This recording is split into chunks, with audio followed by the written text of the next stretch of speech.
Okay, cool. So normally we do updates first, and we normally ask people who haven't been before to give us an update rather than everyone. Some people have obviously come to quite a few sessions and we know all about them. So there are a few, I know we've got a few updates to start with. Who is absolutely new tonight, apart from Mary and Mira, who I knew had to. Is there anyone else who's Simon? You could. Yeah, I'm new. And Jeremy, hi. Yeah, so brilliant.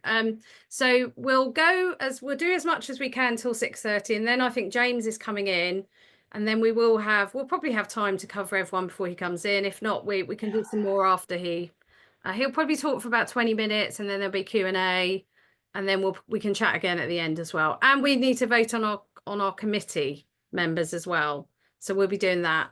And think about, if you would like a role as well, there might be something you'd like to do, as we speak. We're sort of setting up a constitution. This is going to set up a bank account so we can get a bit of money generated. I'm just gonna, first of all, so I know that Mary Caulfield had an update. Welcome, Mary. Do you want to start first? You're from the Climate Coalition, and just tell us a bit about, you wanted to flag up an event that's happening, and yeah, if you needed support for that. Yeah, that would be great. I've got a couple of images if there's any chance I can share those. I don't know if I've got Yeah, Canopy. Is that all right? I think I can make you co-host, and then if you give or you could email them to, or you could share them in the chat. I don't know. Maybe. I think it's going to let me. It's okay. So, Oh, fantastic! Okay, that's brilliant. There must be there must be. I just haven't sort of. So everyone can share images. That's brilliant. Okay. yeah. So I'm guessing, hopefully, based on what it's telling me on my screen, that everybody can see an image Yeah. with trees and flowers. Is that good? Can you see Yeah. that? Brilliant. Yeah.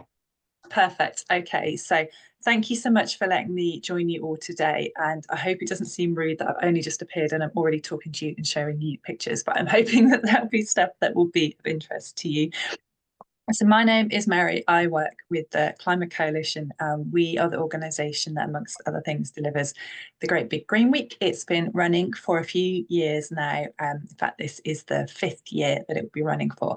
And I've been very kindly invited to the call to talk to you about it because I would love it if people within the Canopy network could take part.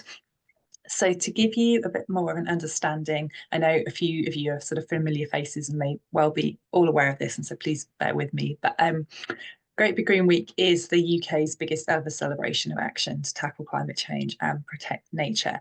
And there's never been a more crucial point for us to really clearly demonstrate to the government and everyone in sort of decision-making locations that people all across the UK really do care about climate and nature, that they're taking action in their own communities, just as all of you are doing, and to do it in a way which inspires and encourages other people to get involved whilst really highlighting the depth of support and care and passion that people have for things like trees as a really great example. So this year we are really hoping that we're going to have I'm just going to skip past that because you don't need that. That's kind of who we are. The different organisations we work with, including the Woodland Trust. This year, we're really hoping that there's going to be 1 million people taking part in Great Big Green Week all across the UK.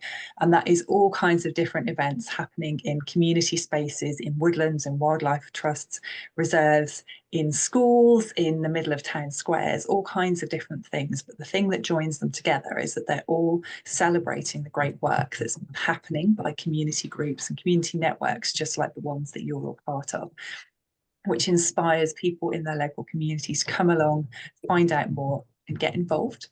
And events can look, big, small, tiny. It doesn't matter. They don't need to be a brand new thing. If you, Simon, I know you mentioned that you were doing tree trails.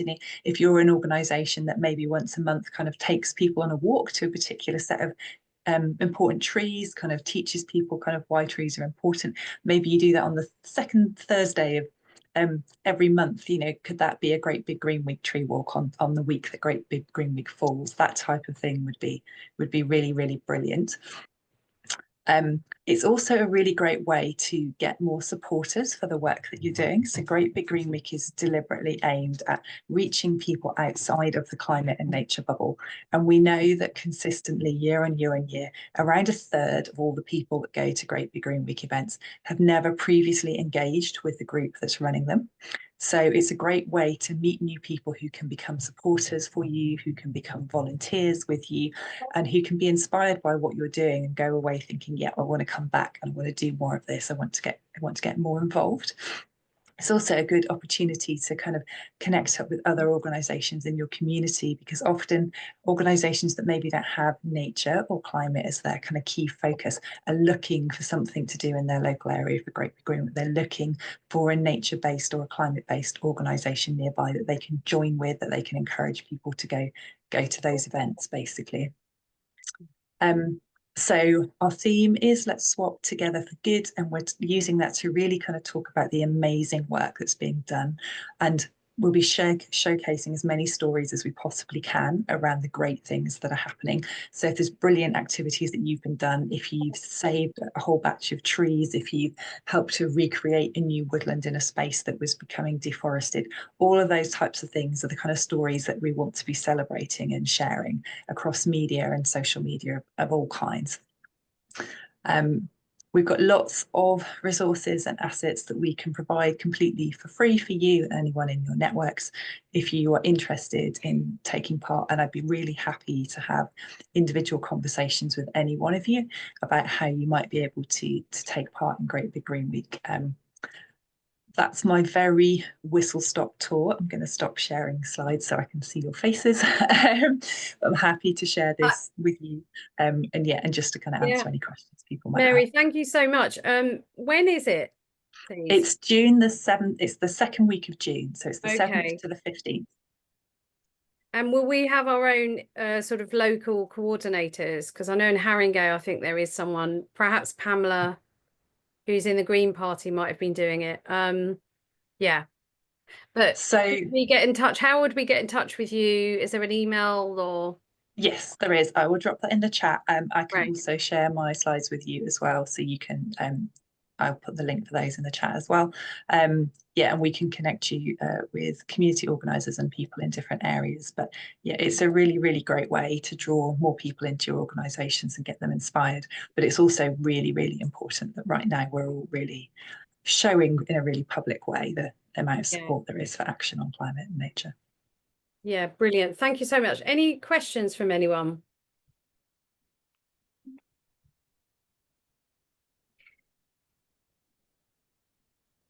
All good. If not, do get in touch with, I mean, as campaigners, often we're in a quite a reactive position all the time. So we're always kind of, and it can get really disheartening and demoralizing when you're always kind of battling.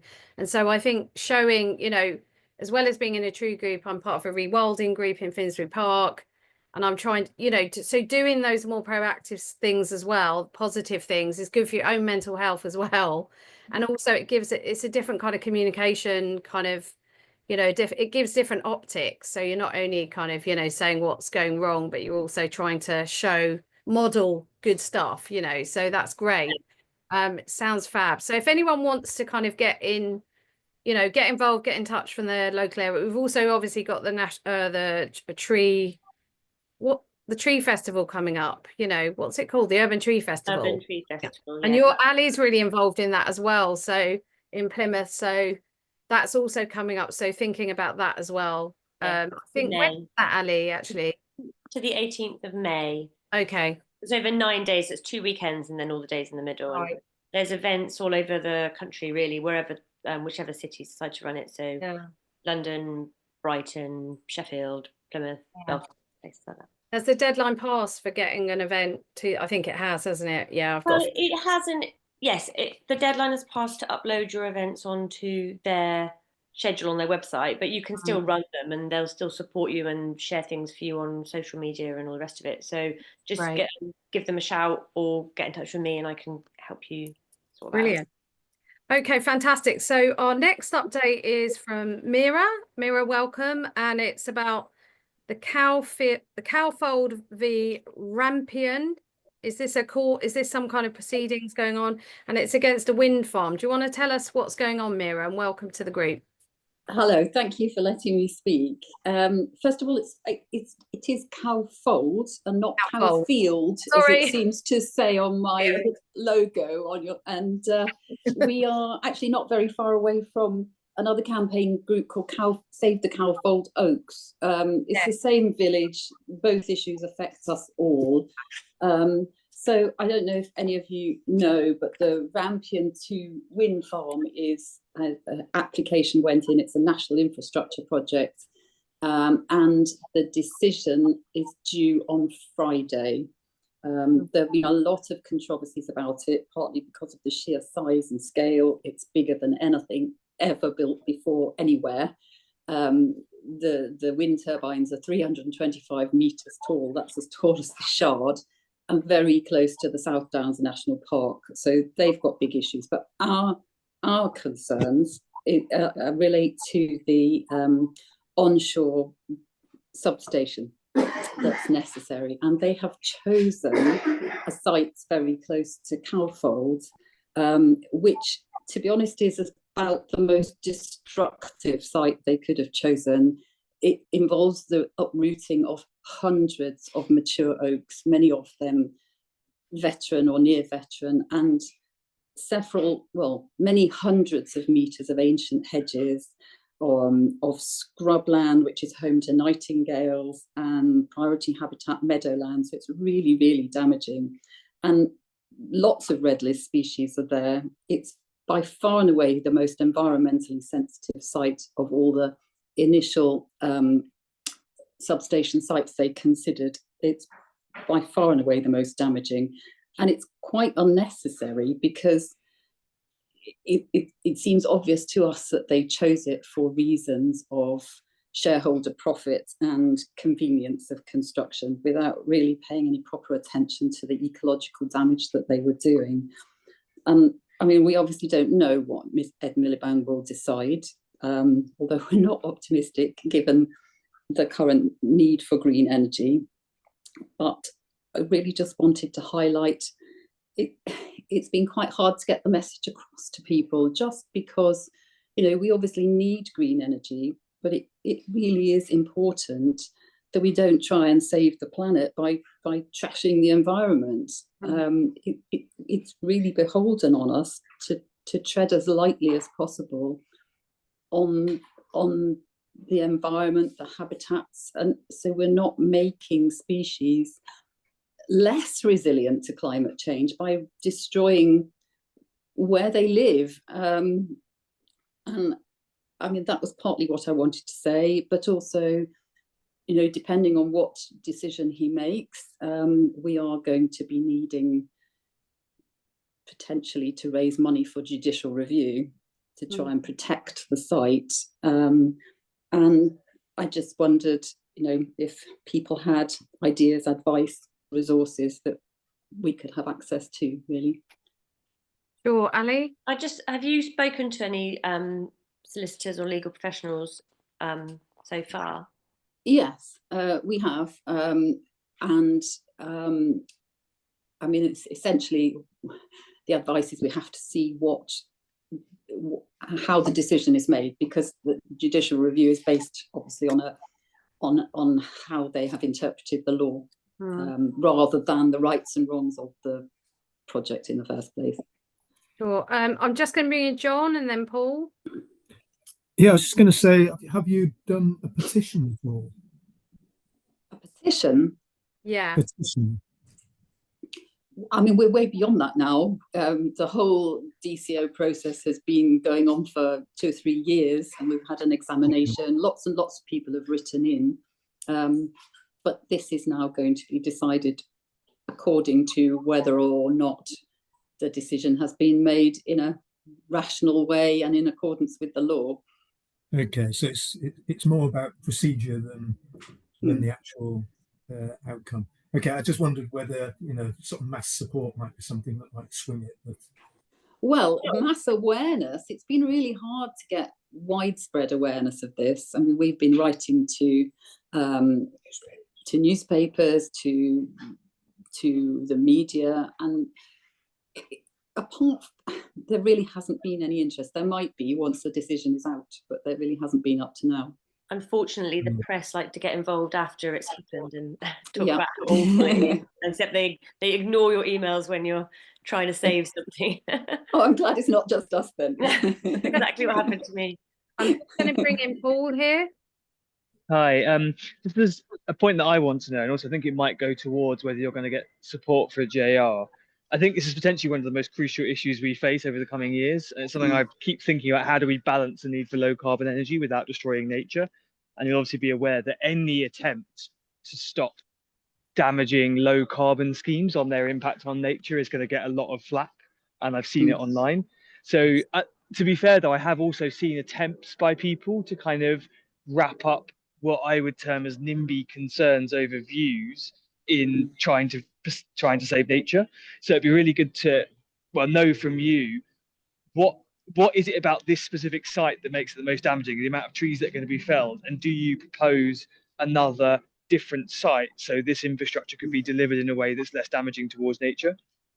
Absolutely. I mean, I don't want to sort of blacken names, but it has been quite clear throughout the examination that the applicant has pushed the imperative need for green energy and basically gone, well, you know, in the face of that need, we can more or less do what we like. And they chose a site. It's not designated. So as with a lot of untouched sites, there wasn't very much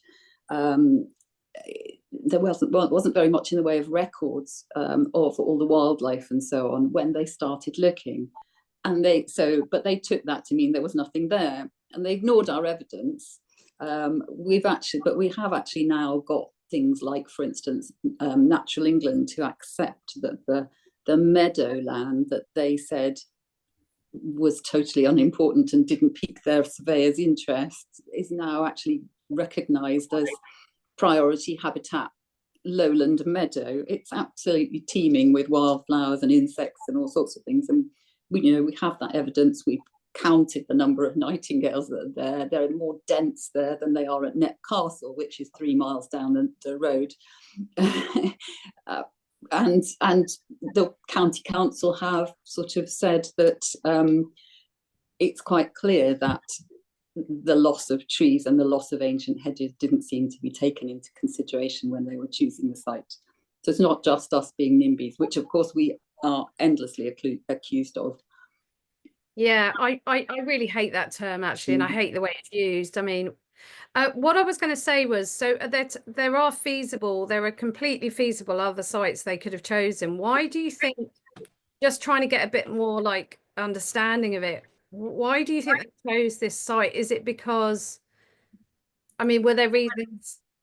Yeah, I just wonder why you think, was it the easiest site to bulldoze in their eyes? Like, I don't. Yeah, it's the easiest site to access in their eyes. So that's what I mean by they weren't really considering nature, they were considering their own profit and convenience. Right. The best site would be actually directly next to the main substation to which this has to connect, which is 5 kilometres away. So it has to connect by a really high voltage cable, which creates its own issues in its own right.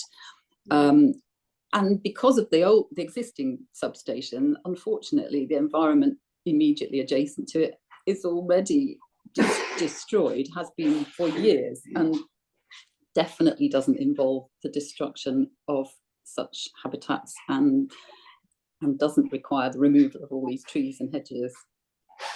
Why would they not choose that land? It's complicated, but fundamentally, I think because the way they issued the consultation, people in our area didn't realise it's happening until the decision was already made.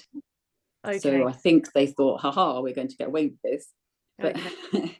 So they didn't give people an alternative, some different locations to choose from. They just said it did, but they made it very clear. I think, is it fair to say they manipulated the data to get what they want? I think to us it's very obvious that's what they've done. Yeah, no, thank you so much. I'm just going to bring in Simon here, and then Mira, it sounds horrific. What is, you mentioned at the start there was a sabre, the Cowfield oak or something. Yeah. Is there one tree that you've managed to sort of single out as a problem, because trees are very photogenic and can be used as sort of pictures for the campaign? Yeah, so we have several pictures of some of the veteran trees and near veteran trees that they wanted to uproot. It's actually 2-3 miles away, the Save the Cowfold oaks. It's oaks on a village green. So, but I mean, they add up to the terrible loss in this area, but it is a different problem altogether. Yeah. I think a petition is worthwhile, even though you're quite far down the road as well, because I think petition does go, it really does get attention on. People always ask, have you got a petition? You know, I don't know if it's still worth doing one, even though I know it's quite late in the day. Ali, I mean, sorry, Mira. I just wanted to say the great thing about petition is that you end up with a really ginormous mailing list. Yeah. Yeah. Yeah. That's a really good point. Thank you. Yeah, we can help support. I mean, as a group, our idea is, you know, when there are petitions that or campaigns that need support, you know, in a way we like the idea of almost doing a swarm a few times a year where we're all helping a particular campaign, you know, on social media or writing letters or I mean, what do you think other campaigners can do to support your campaign, and can you share an email address or a website or?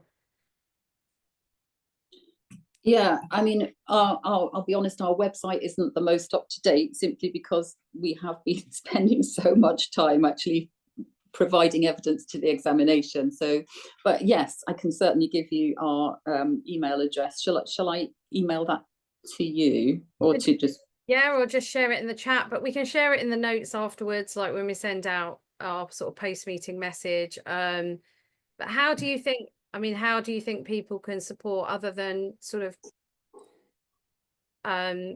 more publicity on it? You feel like the press haven't really responded? I mean, it'd be really great if we had some numbers, like how many numbers of veteran trees, like veteran oaks, like our national tree, they're so important, the carbon, you know, the carbon value of these trees, all these kind of green. I mean, you know, we're losing nature at an astonishing rate, 75% of our, you know, we're the most nature depleted, you know, all these kind of, I mean, it's unbelievable that, yeah, I mean, we're hearing about also cycle infrastructure, uprooting trees, green, you know, green transport and green you know, energy should not really, they could probably find land. And if there are genuine alternatives, it seems astonishing to me that they would, yeah.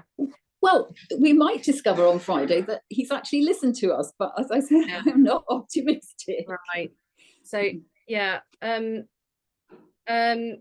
So, yeah, no, hopefully, fingers crossed, but just, yeah, Ali, do you want to come in? Mira, when you have heard on Friday, can you send me the decision and I'll put it on the Canopy News, and we can, you know, and then we'll know if you need to fundraise or things like that, and we can try and get some help for that.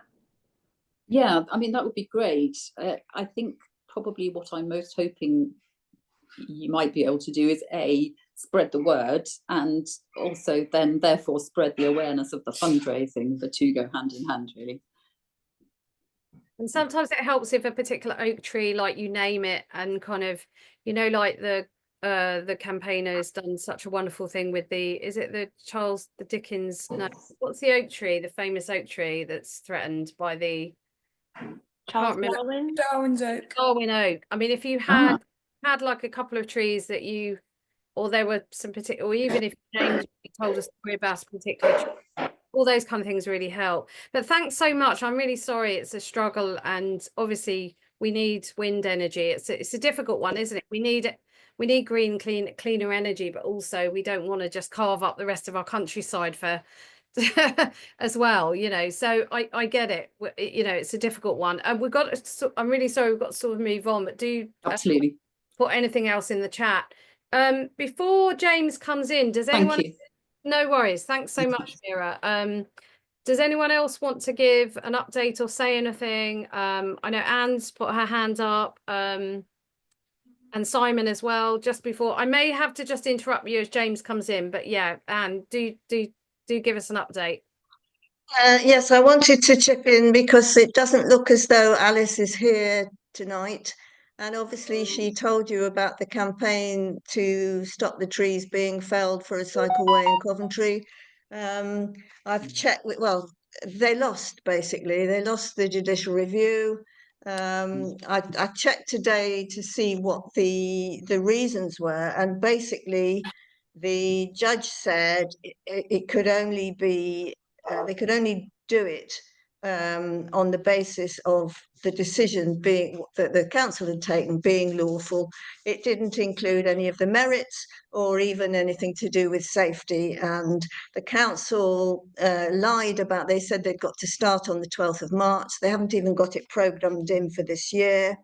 The other thing they didn't tell the councillors who ruled in favour of it about all the huge safety issues. There are loads and loads of. They didn't show them the risk assessments, so there was all sorts of underhand. And they're now saying they've taken the trees down, and they reckon they've done it in spite. Oh my So God! Could you just remind? sad.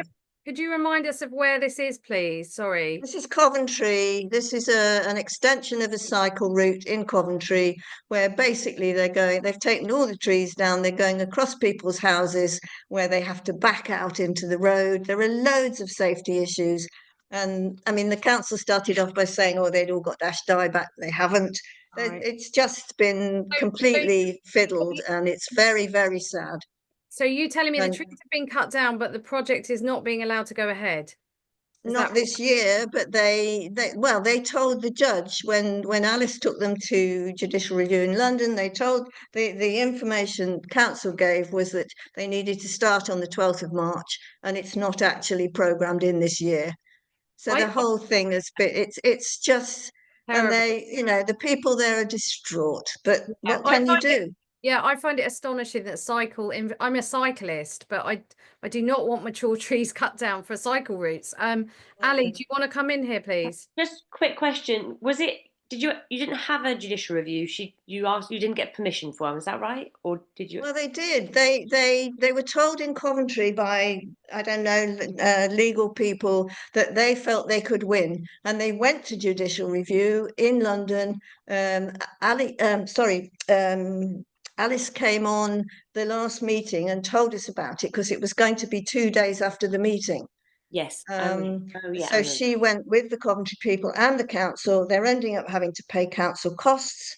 And the judge only ruled on the basis that the decision was lawful, not whether in fact it was sensible, had any merits, or even considering the safety, which is really, really, really dangerous. The whole of that cycleway is dangerous, and this bit will be worse than the rest of it. But I would say this morning, I just got a quick update in case Alice wasn't on, and basically they've said they think they've taken the trees down in spite. They were big trees, and it was a lovely road, and it's wrecked. Yeah, horrible, absolutely horrible. I think we need to do a session at some point on JRs and court proceedings and trees. And well, it's cost a lot of money. Yeah. I mean, people have really had to 14,000. Yeah, and it's all wasted. Yeah, and people, they wouldn't have gone to London if they hadn't thought they had a chance to win. They'd been told that they had a good chance to win it. So yeah. Sorry.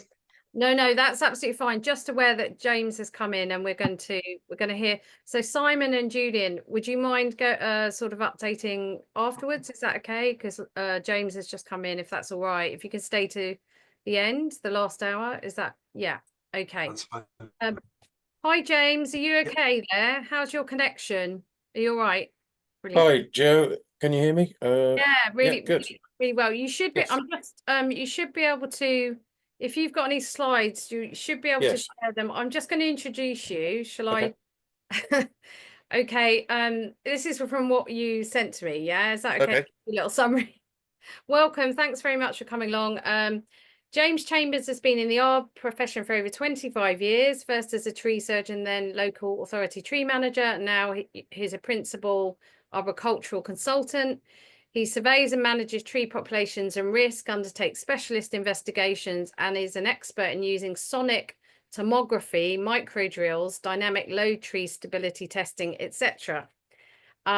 He's a veteran tree specialist teaching the Vet Cert course for the Ancient Tree Forum and the co-founder of the ATF Essex Local Group, regularly leading tree walks around Essex and elsewhere. He's a verifier for the Ancient Tree Inventory and often works with forest research, identifying and sampling novel pests and diseases. And you've presented various seminars and webinars on decay investigations, and a particularly good webinar you did with Russell Miller was for the Arb Association, which was very good. Why do we lose so many trees? I was also interested to hear, James, that you were involved in the M11. Sorry if I don't, but back in the day, I'm from East London, and you were involved in the M11 campaign. So you know what it feels like from the side of a campaigning group as well. To be more accurate, I was involved in the anti-M11 campaign. Sorry, yeah. I wasn't pro the motorway. I was trying to prevent the removal of ancient woodland and various other things. But yes. Yeah, we lost a very old sweet chestnut tree. So that was very interesting to find out. That's true. That's true. So with no further ado, I think if you've got some slides, you can share. Yes, I've got a presentation. Yeah. I don't know, will I be able to share it? I don't know how I do that. I think you will, because if you otherwise, you should be able to just go down to share. Yeah, it's not showing me. Oh, I see. Hang on a second. Yes, I see. Sorry. I'm not so used to Zoom as I am Teams. It should be okay. Give me a second. I'll share that and then make that from the beginning. That should do it. Yeah, that's perfect. Can you see that? Yep. And if you just, you can play from beginning. That's perfect. Sure. Brilliant. Okay. Well, thanks very much for inviting me. Hello, everyone, and thanks for the introduction. This is a brief run through of some of the things that I've dealt with trees as part of an explanation of what tree officers and other professional arboriculturists have to deal with when managing trees in the urban environment in particular, which I hope will be of some interest. And I'll kind of run through this, and then I'll be open to any questions that you might have to ask about anything really. So basically, as Gio's already introduced, I'm a principal consultant at TMA at the moment, and I very rarely do any planning work. That's just the way our company is split in a different way. So I don't deal with planning applications and building proposals, that sort of thing. Very, very rarely do any of that. We've got a whole team that deals with all of that. So what we generally do in my team is try to look after trees. So we manage tree populations, we survey them, and I'll go through briefly some of the processes that are involved just to give you an impression of how that goes about.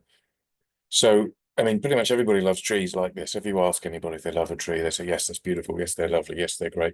Generally speaking, people don't really like trees that look like this. And so there is a kind of an in between those two. And obviously, trees being subject to the forces of nature, they are occasionally, they will fail, and you have to manage those risks. But the really important thing is to understand how low that risk is in general already. It's been worked out that about 6 people a year die from tree-related injuries, which is obviously very unfortunate for them. But if you look at it in a statistical way, considering how many thousands of people are killed or injured in the roads every day, it's a very small number. And that's not just chance. Obviously, part of that is due to the management that people like myself and other professionals in the industry do. But generally speaking, trees are quite low risk. And there's a good way to view. I'll give you a moment to read through that. There's a good way to view. If you sit underneath a tree thinking about how likely it is it's going to fall over, then you're already thinking in a negative aspect. And if you think about it and suppose it doesn't fall over, and actually most of the time they don't. Every time there's a big storm and a big wind incident, that's particularly a named storm, you might hear of the terrible story of the one tree that fell over and did some harm, and that is obviously awful. But you don't hear anything about the millions upon millions of trees that didn't fall over. So it's just worth putting that into perspective, I think. So when dealing with tree populations, tree officers and other consultants who are dealing with tree populations will often use an electronic database to record information about trees. So we might go and visit a site and record the species of trees, the dimensions, all the different sizes of the tree, what features there are around the tree. So effectively, we use the term targets, which is the unfortunate term of if the tree were to fail, what's it likely to do, the occupation of the area below the tree, that kind of thing. We also record information about the species mix, and we can use that information with iTree, which you may be aware of, which is a tool that helps you to actually categorize the ecosystem service benefits that trees provide, including shading and wind, shelter from wind and absorbing carbon, and all of those sorts of positive aspects that trees can provide. You can also use the database information to analyze your tree stock. So your species range, for example. Do you have a propensity for too many of one species? Is that a risk if you get a new disease, like what happened with elm trees in the UK, for example, when pretty much all of the elm trees were wiped out in a very short space of time because of Dutch elm disease? And so we're aware of that kind of problem, and there are some diseases that we're aware of that are potentially fatal to trees. And if we have too much of one population, for example, we might have too many plane trees, off the top of my head, in London. Not saying you need to get rid of them, just saying you need to balance that population diversity, so that if there were something that came along to wipe out all the plane trees, like, I don't know, Ceratocystis platani, for example, then you might have a situation where all of a sudden you lose a very large extent of your crown cover and tree population in a short space of time, and that would be a negative thing. So if you can try to build some resilience into your tree population by having a broader diversity of different species, that would be one thing. And similarly with age range, if you've got if all of your population of trees in whatever your garden or your estate, for example, were planted around the same age, and you haven't been planting younger trees to try and provide a broader age range, then as those trees start to over mature and perhaps die off, then you end up in a position where you have a long period with no trees. So these are the kind of things you can look at and try to avoid big problems with when you've got good tree population information. And then, of course, you can come up with a policy or a series of policies for what you will and won't do with trees. It's a sad reality that as tree officers, I think most tree officers would agree with me that most of the time you're dealing with people complaining about trees. And that's either because they complain about something like light obstruction, or leaves falling in the garden, or birds' mess on their car, or on the other hand, you also have people complaining that the routine maintenance you've done is something they would prefer you hadn't done. Why have you cut the tree that way? Why haven't you cut it more? Why didn't you leave it alone? And often you have different people complaining from opposing viewpoints about the exact same tree. So of course you can't please everybody. And so if you have a well thought out and clearly defined policy about when you will inspect your trees for safety and to look for problems that can be easily prevented, where you won't prune trees because of light blockage or reception to a satellite TV signal, for example. These are all legitimate. These are all real. I won't say legitimate. They're real complaints that we've all experienced as tree officers many times. And obviously it'd be wrong to prune trees for those kinds of reasons, because if you're going to effectively prune a tree on request, where do you stop? And so it's once you've got a good degree of population data about your tree population, and you can work out where all the benefits are, you can explain to people all the positives that trees provide, and you can come up with a good policy that says, yes, we will inspect our trees regularly so that you can be comfortable in comfort that they are in reasonable condition. And after a big storm, we'll do a walkover and see that nothing's changed. There's not a big bit of dead wood that's broken in the branch, or the tree's been slightly moved and perhaps it's going to uproot. You can those sorts of things to reassure people, but at the same time you explain that you're not going to prune trees on request based on whoever shouts the loudest, because obviously that's no real way to manage your tree population. And of course, it's just a picture of sometimes trees do need work, sometimes trees do need to be removed.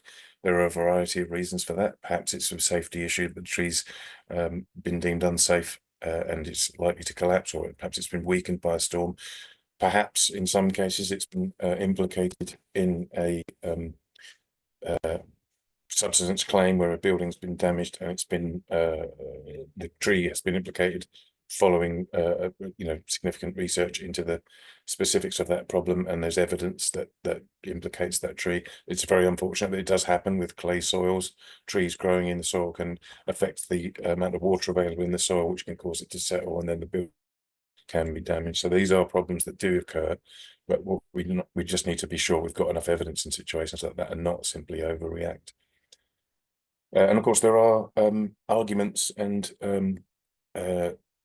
legal battles between some tree owners and their neighbours, particularly with light obstruction and things like that. There is no right to light, rather, in relation to trees. There are ancient rights to light in specific circumstances where windows in buildings have had unobstructed light for 20 years or more, and it's in the deeds, that kind of thing. But there's no right to light in that sense. But in recent years, well, a few years back now, actually, the High Hedges Bill produced a situation where under certain circumstances, the council could decree that the light obstruction was unreasonable, and it would be required that the owner of the hedge prune their tree to some extent. It's quite complicated, but it is a possibility. But I think really one of the main things that we should all do well, probably this applies to all professions, is to stay within our lane, as it were, not comment on things which are beyond our expertise.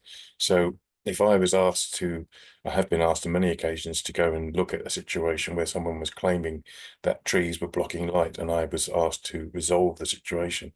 And of course, my expertise rests with trees.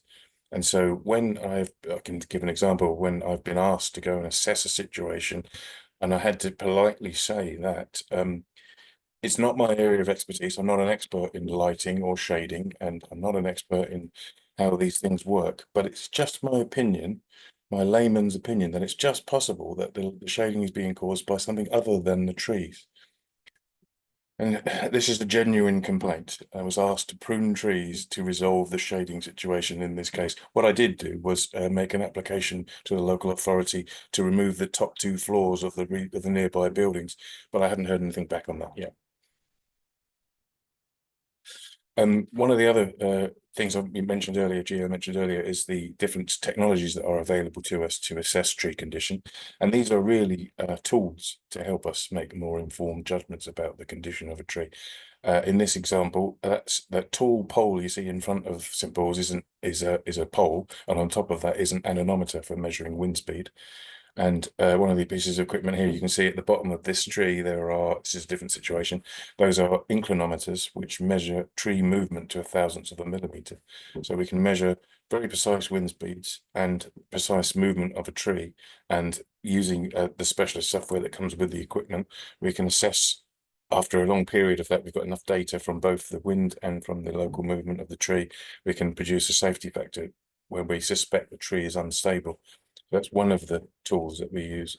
Another tool is sonic tomography, which involves placing nails and attaching sensors around the circumference of a tree where you suspect there is decay because of a visible indication, such as a cavity or a fungal fruiting body or some other factor that makes you think that the tree might be structurally unstable.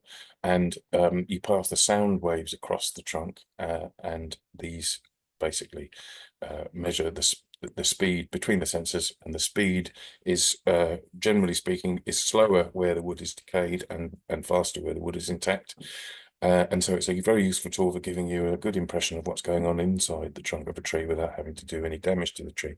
But of course, it's just a tool, and it's really important that you understand exactly what you're doing and you interpret the data correctly, because that's one of the things that I talked about in Russell and I with our webinar. Was the problem with sonic tomography is there are a lot of people out there apparently, who know how to use the equipment but don't really know how to interpret the information. And I've seen far too many cases, and it's more even since that webinar. That webinar made no difference to anything.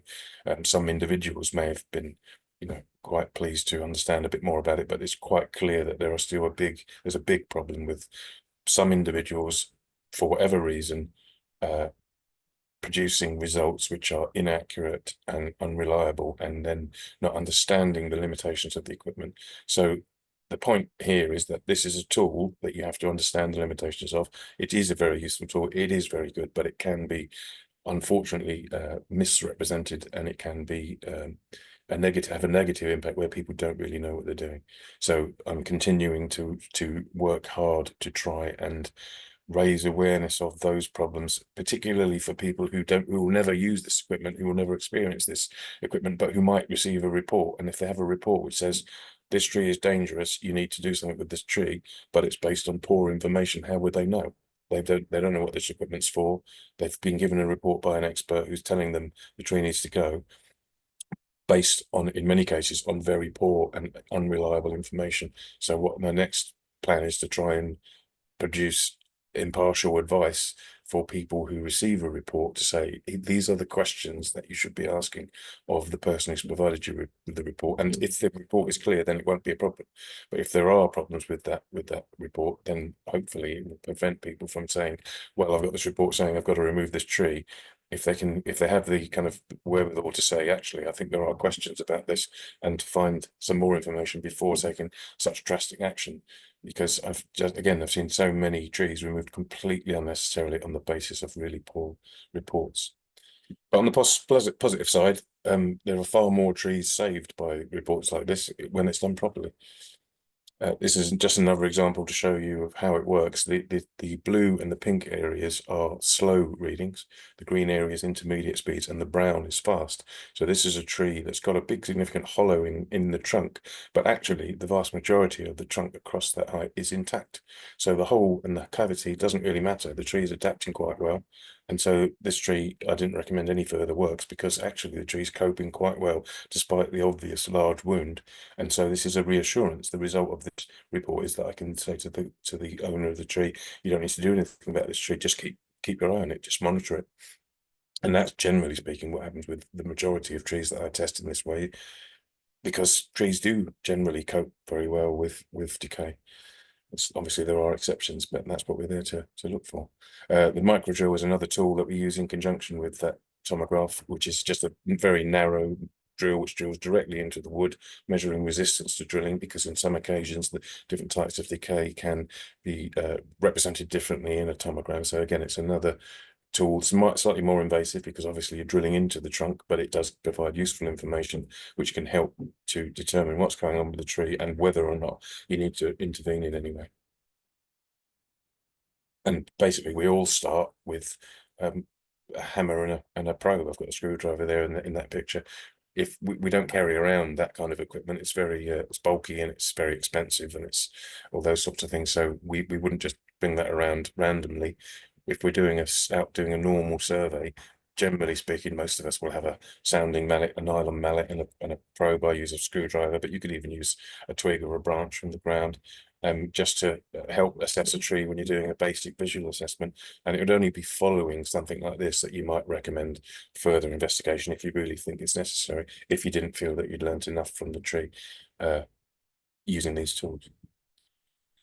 But with all of the equipment that we have, and all of the wherewithal and experience and understanding, occasionally things go wrong. And this is an example of a tree that I dealt with many years ago. It's a kind of everyone talks about summer branch drop. You may have heard of that. It's a phenomenon where branches fall unpredictably from trees without any obvious decay. And there are lots of anecdotal stories about when this happens. But briefly, this was a tree, a big, large, preserved cedar tree, which somebody had decided to build a children's nursery directly underneath, and everything was fine for many, many years. And I looked at this tree approximately a year before this photo was taken as part of my tree officer duties, and just recorded it. It's very nice, nothing you could see that was wrong with it. And this happened one day, and the only reason there weren't children on that play equipment was blind luck, pure chance. It was probably, I don't know, a ton, maybe, that bit that fell off. It just fell off, just like that. The reality of the situation was that I could have been looking at the tree at the time it happened and still not recommending any work. I could have looked at the tree that morning and said, no, it's fine. And it was fine. And yet this still occurred. There was absolutely no decay. It didn't even break off at a union of the branches. Anyway, there's a whole load of stories about what did and didn't happen here. The simple reality of it is it's an unpredictable phenomenon that we couldn't really have done anything about. As I said, I could have looked at the tree that morning and said, you don't need to do anything. But the harsh reality of the situation was, and this is as I say, 20 years ago, that I nearly got lynched when I got to the nursery, because people were looking for some level of irresponsibility. You know, what have you done wrong? What should you have done? And the simple reality was, we can explain this is a very unfortunate occurrence which no one could have predicted. And of course, the next question is, well, how can you predict that it won't happen again? And of course, we couldn't. And so while I look back on it now and think, well, I could have made that case more strongly, but on that occasion, I felt we didn't have any choice but to remove the tree, which is a shame and perhaps an overreaction. But that was what I did at that time, because I could not say to those parents in reality that this is extremely unlikely. I can't promise you that it won't happen again, and I couldn't, however unlikely it was. Lots of people talk about street trees and the way they are pruned. These are just an example of some high pollarding, which is not true pollarding. Pollarding, you may be aware, is what used to be done regularly when wood was part of everyday life for most people, for cooking and for making things, and it was a very regular process. And it was because of pollarding, which was effectively cutting the whole of the crown off the tree and then allowing it to grow back for 15 to 20 years, for example, and then removing that wood again, the regrowth, and then allowing, so the trees were treated as a crop, growing and growing and growing and removing and growing and removing the wood, which was used for cooking and for making fences and all different purposes for hundreds of years. It was common practice. This is not true pollarding that you see here, but this is we call it pollarding now, and this is where the trees are regularly pruned. And you'll have seen this in streets across London, where it's done to control the size of the tree, maybe to control the water uptake, perhaps over a period where you've got trees growing in clay. And we used to have lots of opinions about this. Some people would be saying, why don't you do it more often? Why don't you prune these trees? It's good that they don't block my light when you do that. And other people would say they look awful as soon as the work's done. Why have you butchered these trees, and so on and so forth? So I just wanted to show that example of street trees. But true pollarding, which was done regularly, as I say, all over the place for hundreds of years, and sort of stopped, broadly speaking, about 175 years, roughly, broadly speaking, a long while back now, where it was less commonly used because people didn't need wood in the same way. We used coal a lot, and the wood was not used in the same purposes that it was as times changed. We recently, when I was involved in a job in a big country park, and this is an dead old pollard, veteran tree, this one on the right that you can see there. That tree, it was almost dead, but that tree would not look like that if it wasn't managed in the past to however many times, and looked at some stage something like these. These trees were due to be removed. These stubs basically here were due to be removed to allow more light in around the ponds for great crested newt. So we made the suggestion, well, if you're going to have to remove them, instead of felling them all, why not top them and see what happens? And they haven't got any photos, unfortunately, because this was quite recently, but they have started to grow back. And so what we've done is sold the idea that while these aren't true pollards, they could be managed as pollards over the next few decades, and perhaps one day in the future become pollards like this great tree here. Because the point being, without trees that are once like this, you don't end up, and it's another example there, another picture, you can see the large trees on the left, which were once managed as pollards. And here's some more in another situation where I was doing a veteran tree walk. You can see these trees behind me in this area here are all basically just been hacked off at that point, and they do look pretty terrible. But without trees which once looked like that, you don't necessarily end up with trees that look like this, and trees that look like this. These magnificent trees were once trees that were managed in that way again and again and again. And we don't end up with magnificent old veteran trees like this without them once having gone through that stage of quite serious management. It's interesting to consider were, when this was commonplace, were there people in those days who looked at the trees and said, "What have you done? It looks awful. You've butchered it," and all the rest of it? There may well have been. They will have looked as they look to us now. It's just different perceptions based on the use of the trees and the way they were managed, I suppose. But huge, wonderful lapsed pollards like these, which we now revere as wonderful veteran trees and ancient trees, would not exist if it weren't for that management that was done for many hundreds of years in the past. And I think that's pretty much the end then. It's my favorite, one of my favorite trees. It looks like a voodoo face in a tree. And thank you for your attention. And I'll be happy to have any questions anyone might have. Thanks so much, James. Very interesting. Yeah, so we've had a real, yeah, I'm just going to open up the floor to any questions or points you wanted to make. I know Simon put up his hand, and Lucy, and yeah, probably other. Simon, do you want to go ahead? I'm in danger of asking too many questions, but that was a great talk. Thanks very much, James. You're welcome. You're welcome. Look, but the question I had, I appreciate sometimes it's emergency work the council have to do, and there's no time for any sign or messaging. But the thing that I really don't understand is why there isn't sort of an almost law, like a planning process for work, sort of more routine work or less emergency work on trees, to stop there being public outrage or concern or something when work is being done. You know, if a tree's got to be cut down because it's dangerous, why not? Or because it's one of the risky trees. Why on earth don't you put a notice on a tree and saying in 2 weeks' time we're going to be cutting this down? Just to stop all the stuff for flack that comes after it. I agree entirely. And from speaking from my own experience, I was a tree officer from 2001 to 2014. And during that time, we quite significantly changed the way the process of all tree management was done.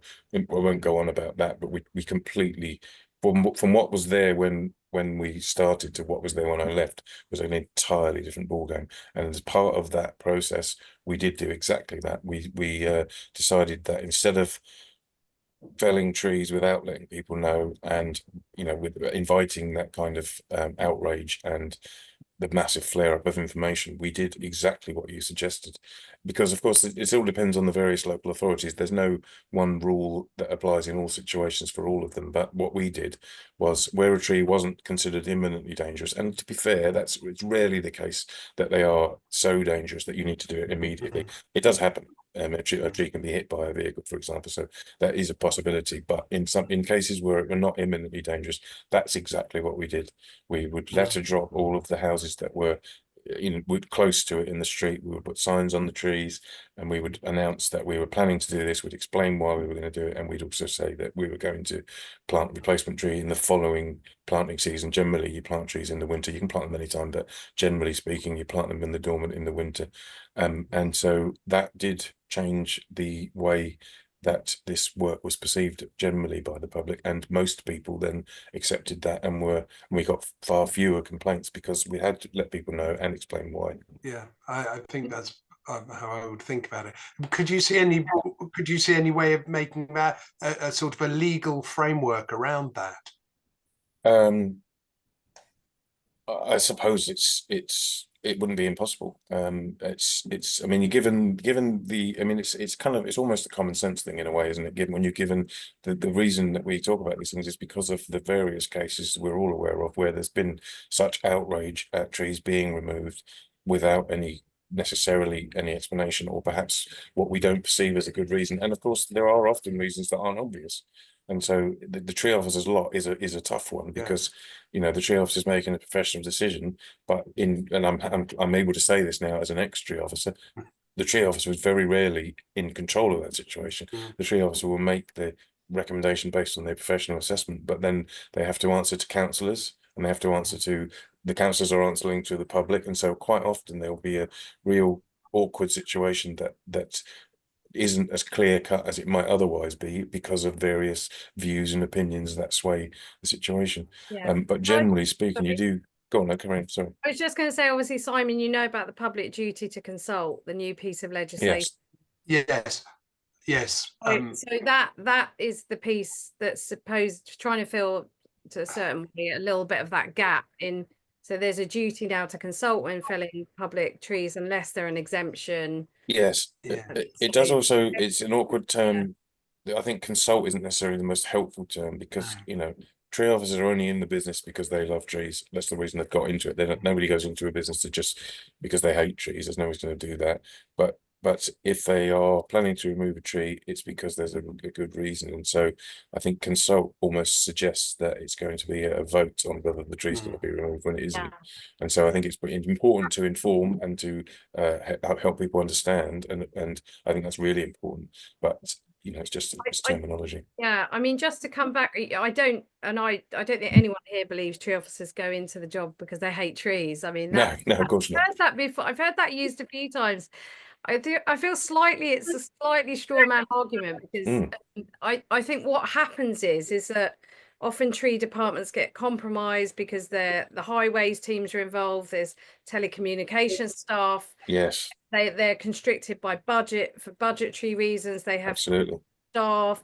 So I think although of course they don't actively, you know, they don't go around like villains in a kind of film chopping down trees. No. I think there are unfortunate loads of pressures on those departments, and sometimes decisions have to be made that probably aren't the right decisions for the tree, you know, but they're forced to cut into a position sometimes, I think we found, you know, where they feel compelled, you know. Anyway, I'm going to bring some other, that was just my view anyway. Yeah, no, I'm going to bring in John and then Lawrence and then Paul. So yeah, John. Sorry, I was next year, but I couldn't find the hand symbol. Lucy was next. I'm so sorry. Sorry. I'm so sorry. Sorry. Yeah, so a great talk, James, but I was just very interested what you were saying about topping, because I'd always been led to believe that topping was quite harmful to trees, that it would, you know, if you top them, it really was bad for them and they might die and decay. Is that just not the case? No, it is true. It's a unfortunate term, topping, and we could talk about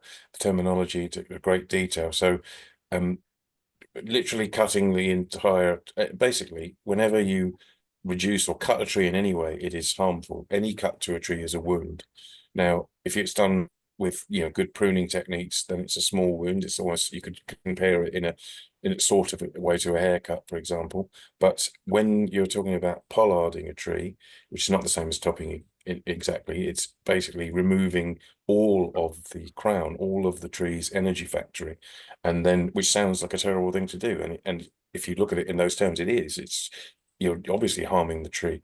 But because certain species of tree, for example oak trees, are able to cope with that, and they reproduce, they've got stored energy which then they use to reproduce new branches which have new leaves and so on and so forth.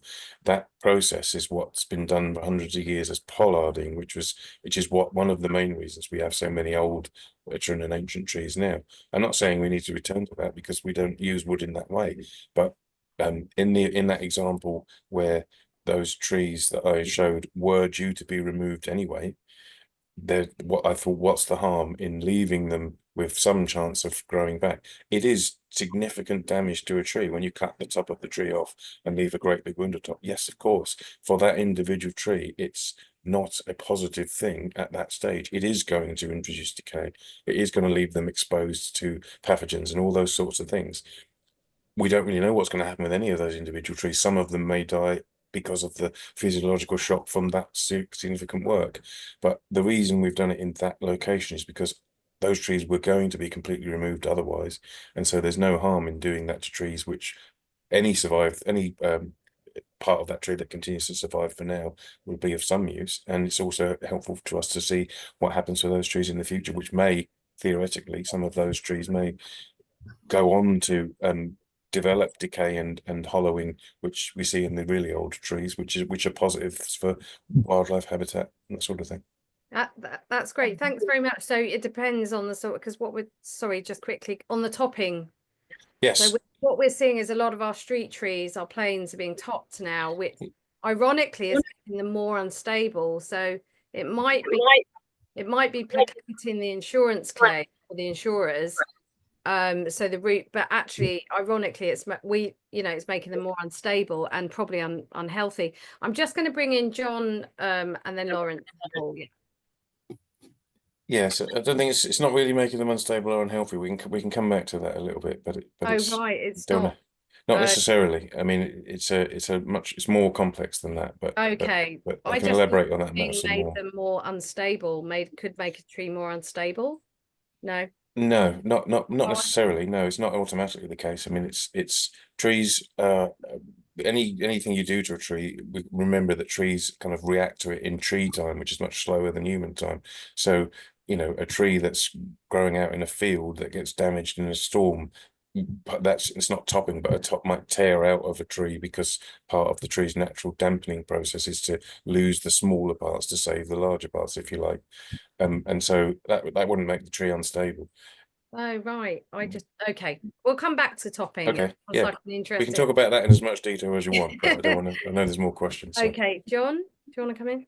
Yeah, James, that was a brilliant talk, really good, very Thank you. informative. Thanks a lot for that. I was going to ask about, of course, we're all familiar that due to climate change, the kind of average temperature is supposed to have increased by about 1.5 degrees. And in cities, because of the heat island effect, you get a much greater increase. It could be as much as an additional sort of 7 or 8 degrees on top of that. Have you found that that's made a difference to this sort of trees that do well in the urban environment, and indeed the sort of diseases that you're starting to see with trees? Well, in all honesty, excuse me, I can't say with certainty because that's not my area of expertise, but I can certainly say anecdotally that's what it appears to be.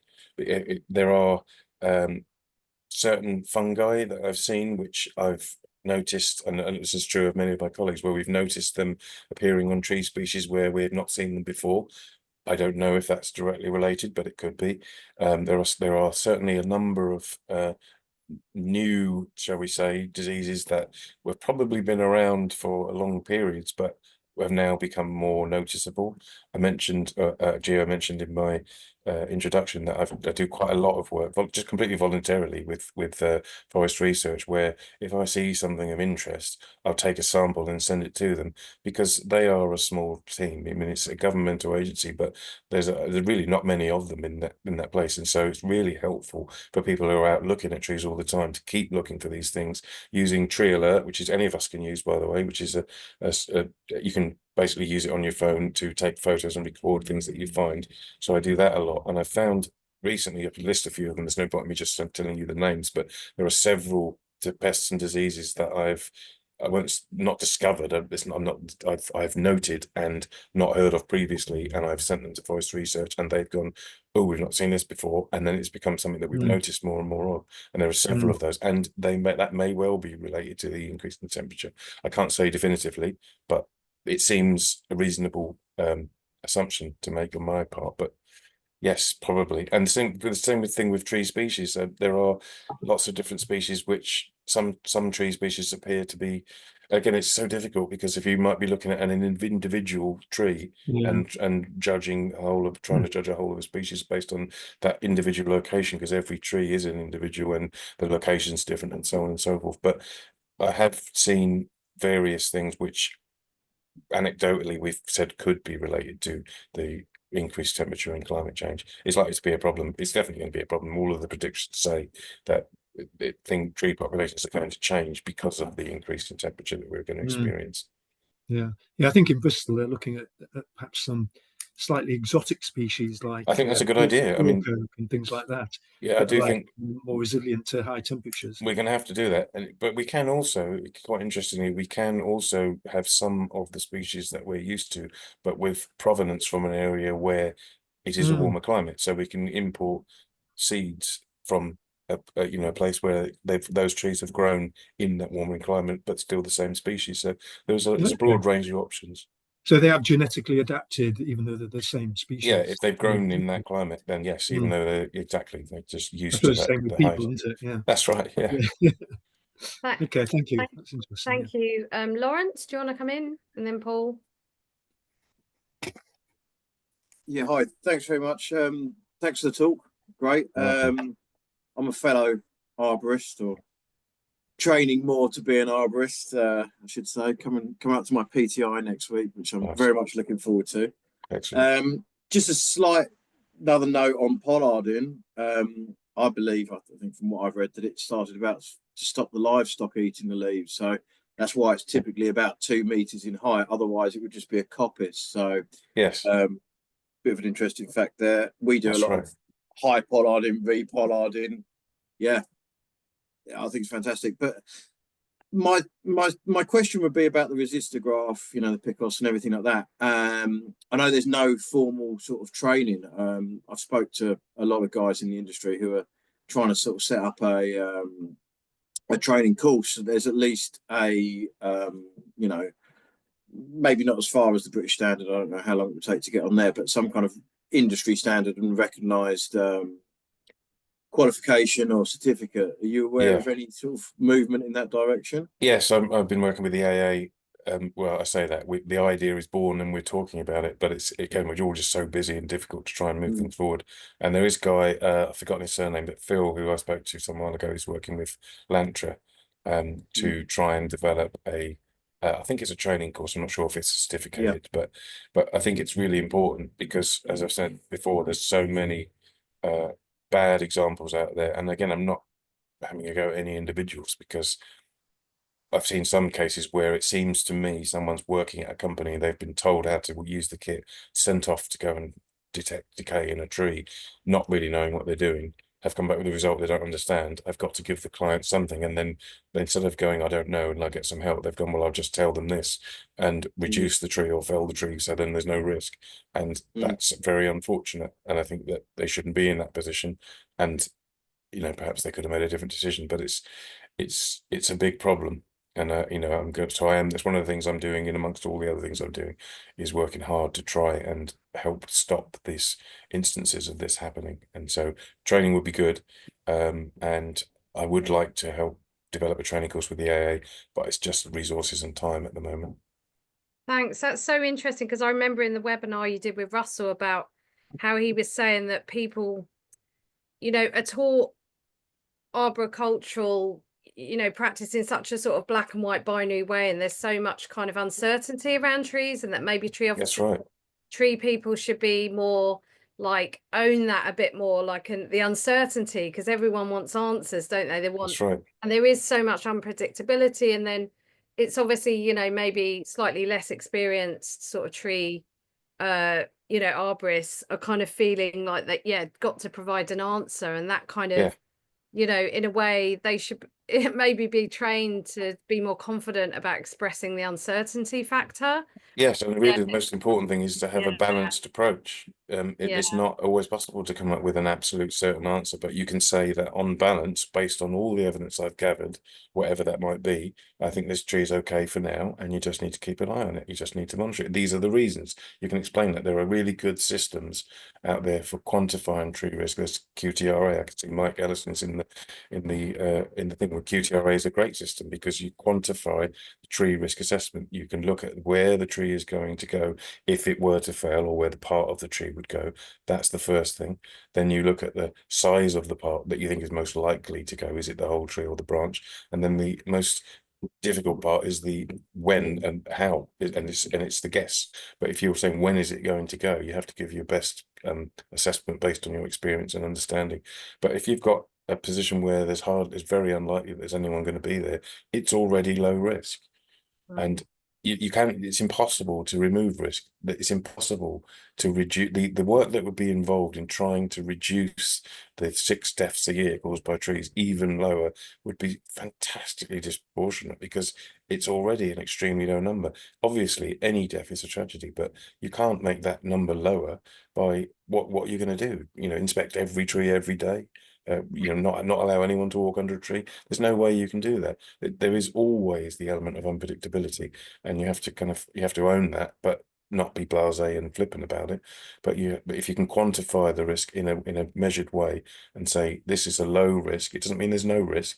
It means there's a managed, acceptable level of risk, and that's what people need to understand. You can't have trees without having some level of risk. Yeah, thank you. Paul, do you want to come in? Yeah, it's quite interesting you said that because you're talking about proportionality there, and I was just going to pick up on your comment about tree officers don't go to work hating trees.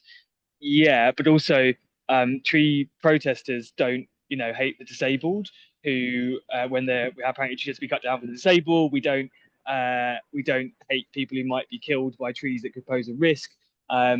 We don't hate homeowners whose house might be affected by subsidence. But what we're looking at is again exactly what you mentioned, this idea of proportionality. Yeah. And when looking at rights of nature in relation to trees, to me it seems like a simple test needs to be applied of reasonableness and proportionality, balancing the interests of trees with the interests, the other human interests. And for that process to be done properly, it needs to have, I think, as you said it earlier, someone mentioned this idea of having this process, but I think it needs to go beyond mere informing, because in, I think, dozens of cases I've seen now where the council and the tree officer is adamant the tree has to go, with a bit of further investigation, it turns out it doesn't. So it needs to go beyond informing to an actual balanced process where the tree officer or someone from the insurance company puts one side for the tree to be felled, someone representing the tree's interest says, well, here's the evidence to the contrary, and then a decision is taken. What do you think about going through that process? Because at the moment we don't really have that. We just have a kind of trust us guys, take our word for it. But in, as I say, dozens of instances, that has resulted in situations where trees were trying to be felled where they didn't need to be. Well, I can't speak to those cases, but generally speaking, if, let's say, a local authority is making a proposal to remove a tree, there must be some evidence, or well, you'd assume there must be some evidence to support that decision. And if there isn't, then that should be exposed. And if there isn't, then why are they saying to remove it?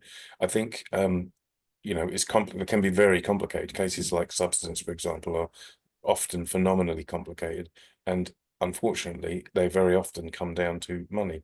Where is the money? What's the expense involved in repairing a building while retaining a tree? We can look at the tree and say, yes, the tree is of great value, and there's a whole system you may be aware of called CAVAT, the Capital Asset Valuation for Amenity Trees, which gives a monetary value for a tree in order to offset the claim that, which is what used to happen, where people would say, well, it's only going to cost us £500 to remove the tree and, another £100 to put a new tree in, and it will cost £10,000 to repair this part of the building that's damaged. So it's just a no-brainer, just remove the tree. And if that doesn't fix it, then we'll do an investigation. And that's what used to happen. And of course, the value of removal and replacement of a tree is not the value of a tree. It has much more value than that. And so that CAVAT system was developed to provide those sorts of values. But you're right, it's having this balanced approach and having not taking drastic measures such as removing a tree without really good evidence that it's the least bad option. Yeah, thanks. I mean, the problem we have, the law, we're very interested in lobbying for a change or amendment to where case law, obviously the precedent is a tree just has to be implicated to be felled in terms of an insurance claim, Yes, or as a significant causal factor, yes. Yeah, there's a fundamental problem at the heart of that, we think. I personally think, I'm not speaking for everyone in the group here, but just to be able to establish just sometimes even the finest implication you can fell the tree, because the precedent is there.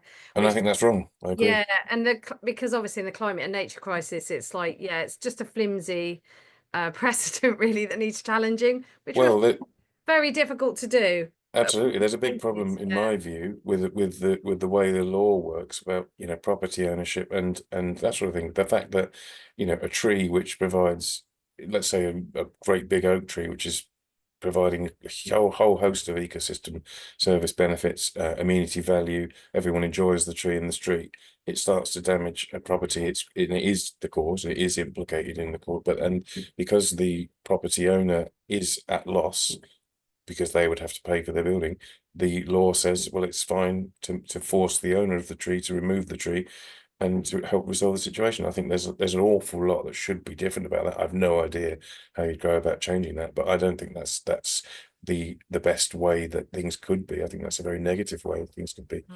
there are lots of other potential solutions. I mean, but you go to Amsterdam and there are buildings all over the place leaning into each other and all the rest of it. Whereas here you have the smallest crack in the building, the word subsidence is mentioned, and you might not be able to sell your property. So it's, you know, it's a societal thing, perhaps. Absolutely, yeah. Christine, come in, please. Yeah, it's going looping right the way back to what Simon said. The requirement to consult on the duty to consult on the felling of street trees has got a lot of exemptions. If there's a consultation, there's a lot of information about what you've got to do, and you've got to put a notice on a tree.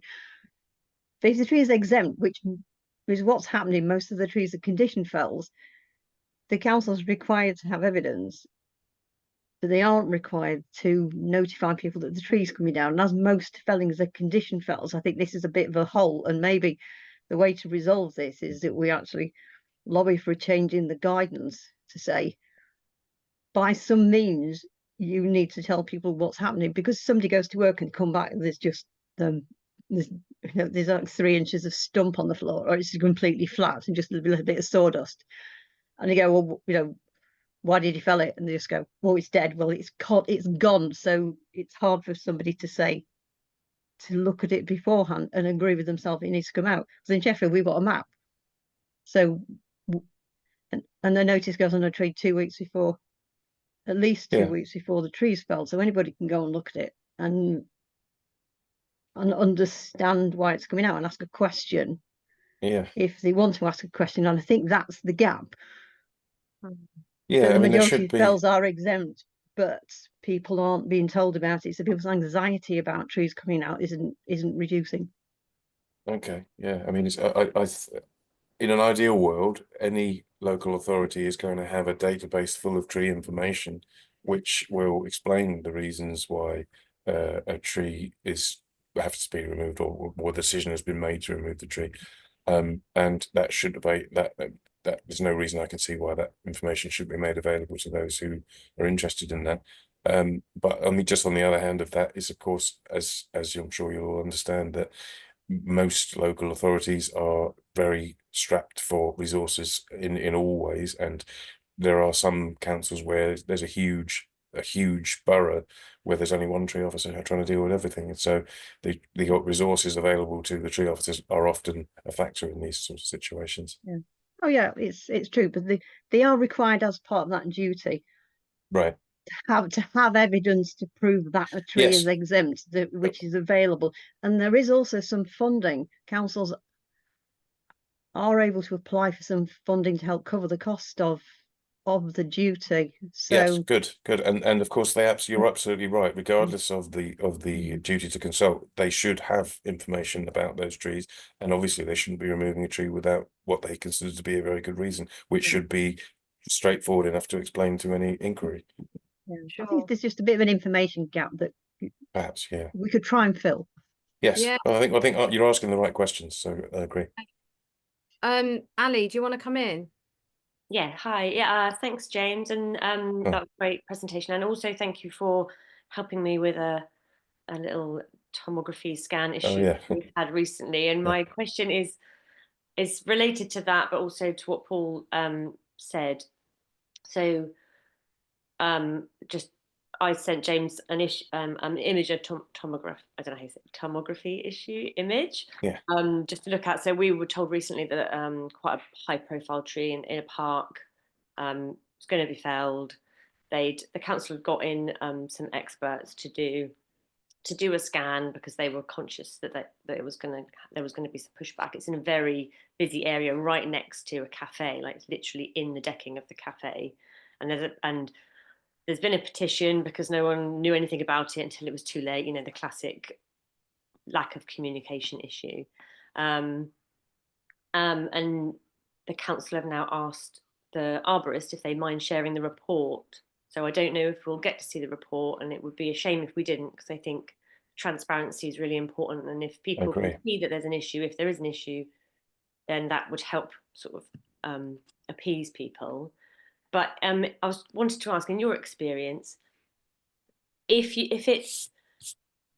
what happens when you have one arborist saying one thing and one saying another? Because this is sometimes with campaigns, you know, it's tempting to put a lot of money into getting a second opinion, but are they just ignored? And also, have you found, how have you, if you've challenged a report by another arborist, how have you found they react, or the decision maker reacts?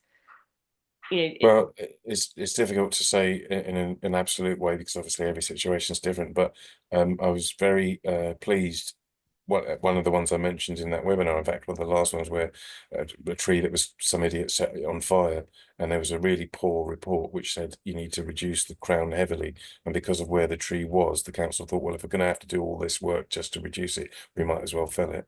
And then the tree officer who was involved got me to go and test the tree, and I tested it properly and went back to them and said, you don't need to do anything. This is fine. The tree doesn't need any work. And who knows what's going to happen in that situation? But thankfully, in that case, the councillors actually really took it all on board and said, okay, we're going to rescind our decision to remove the tree. We're not going to do that. We're going to reopen the road, and we're going to keep the tree. And then everyone was happy. Now, that was a really good situation. But there are other cases where it still goes the other way.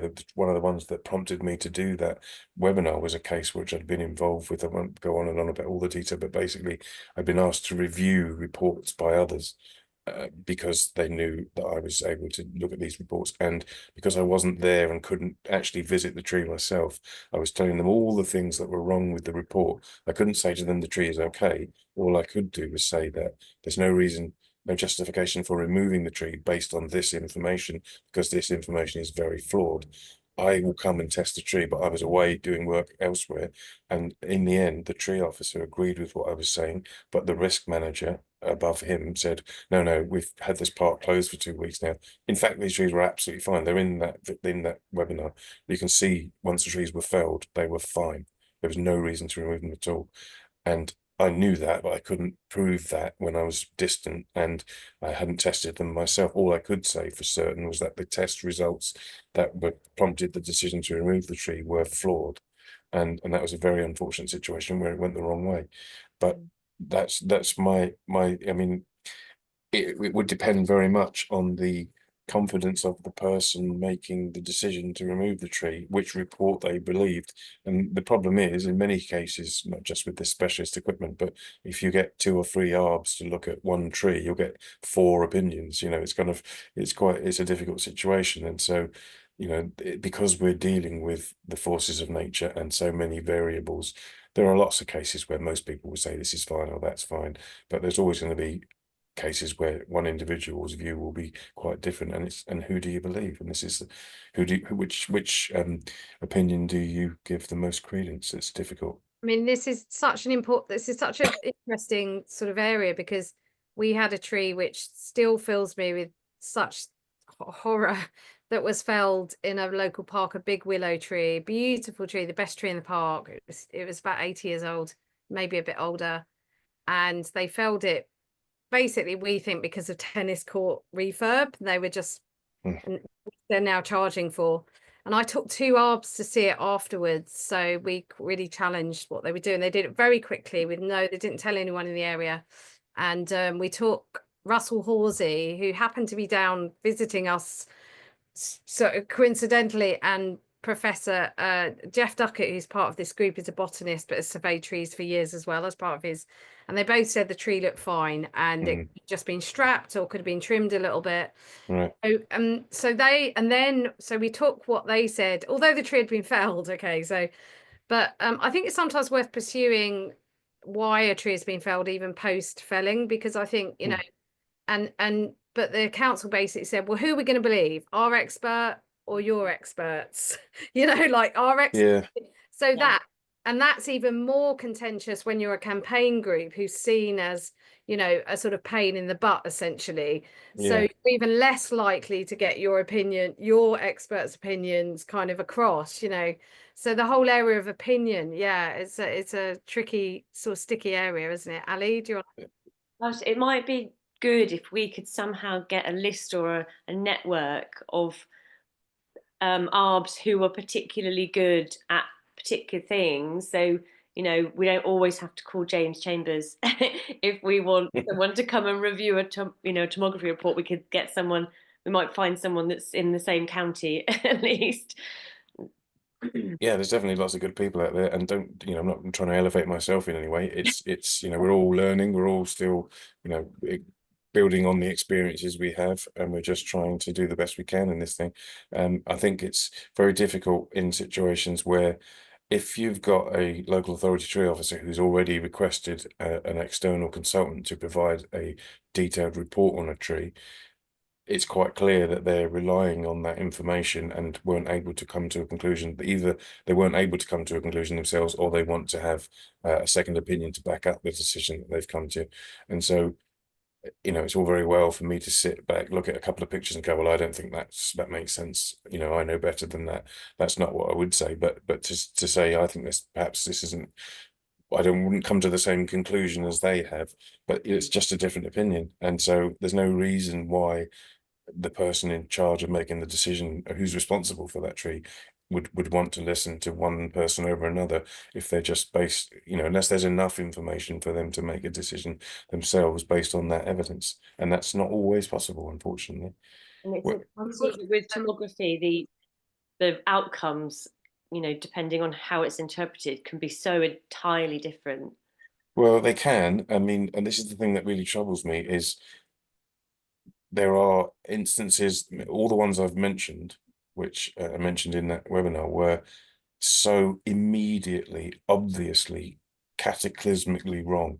They were absolutely, completely unreliable and, you know, absolutely instantly, obviously, they gave you no reliable information about the tree in any of the cases that I mentioned. There was nothing in there that had any relationship with the condition of the tree.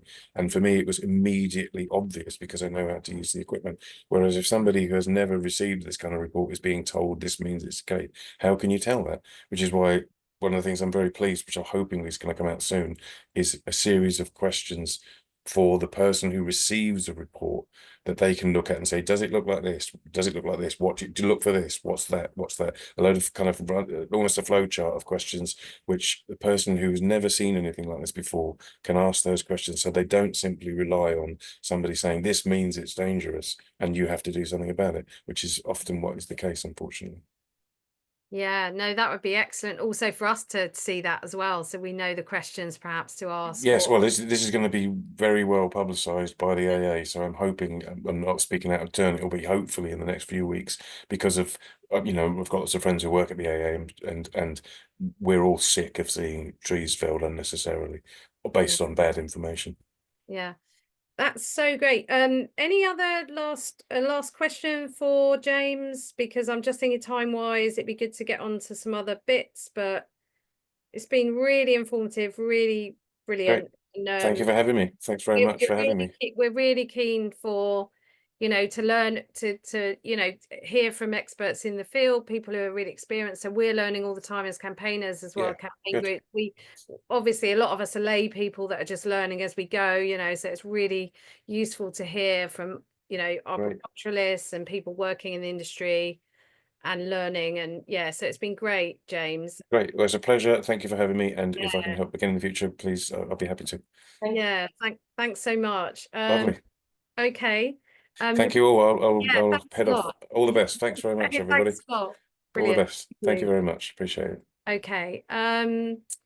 So just for the remainder of for our last sort of 25 minutes, we've got, should we do the Constitution thing, Ali, first, and then we can do some more updates, or if there are any other discussion points people want to raise? Or I think it was just Simon left to do a quick update. How long? It was just, I wasn't sure how these go, but I just wanted to raise one issue that I've become aware of for the forest garden in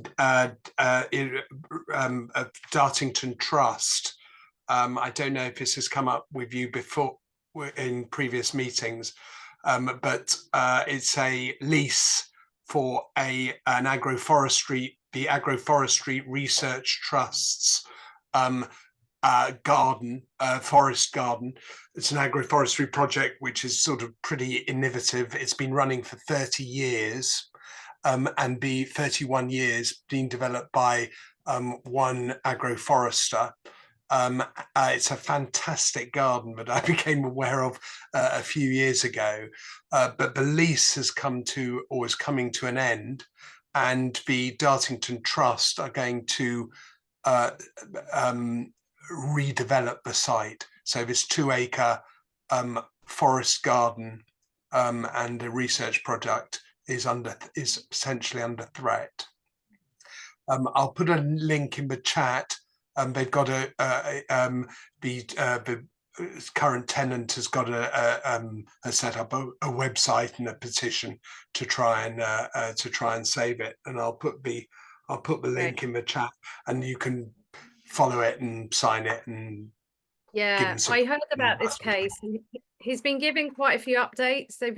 Apparently there are negotiations going up, but they still need support, because then they feel like, because there's been a lot of attention that they're trying to play ball, the kind of Dartington Trust. But if you read about the Dartington Trust, my God, there's a catalogue of stuff. If you start reading about the site and what they've done, and car parking, there seems to be a terrible issue with the car parking. People are moaning about the tickets. They get fined left, right and centre when they park in the car park and stuff.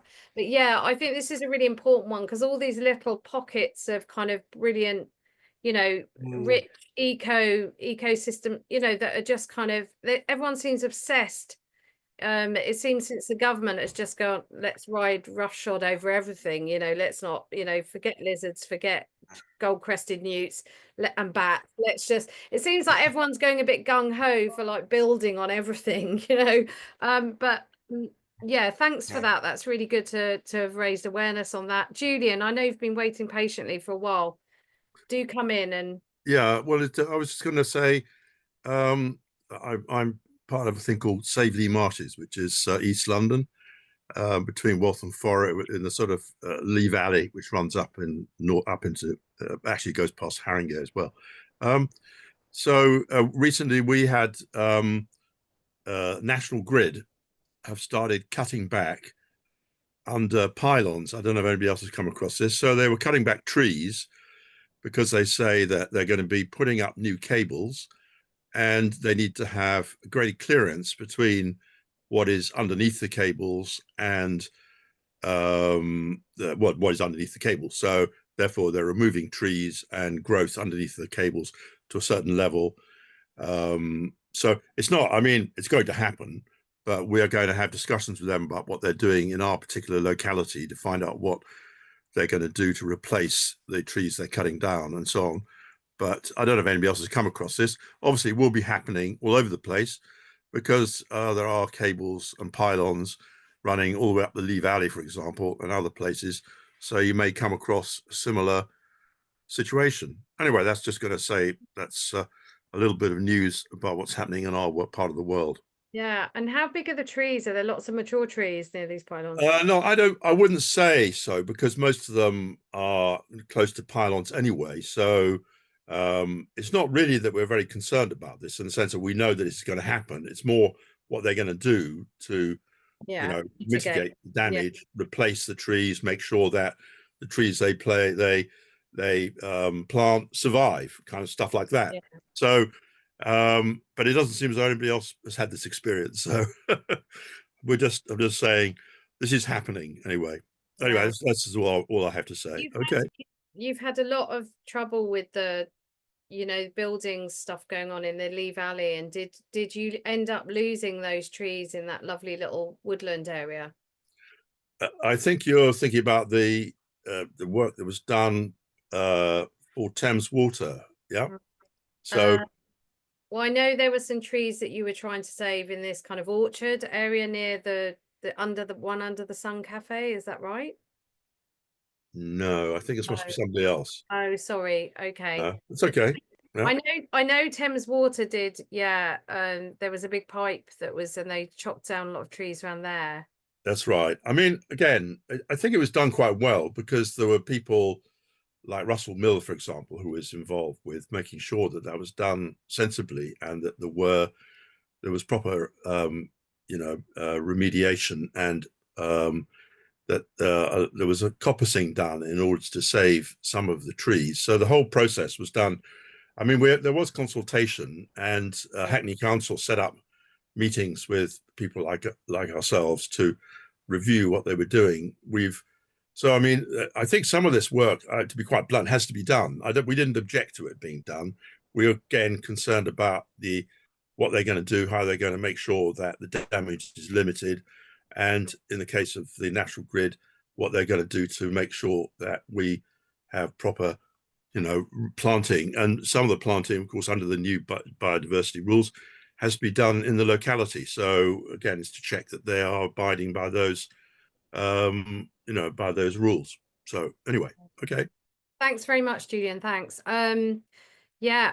Have we lost Jeremy Barrell? Because I wanted to ask him a question. Yeah, he left. Gone. Oh, that's a shame.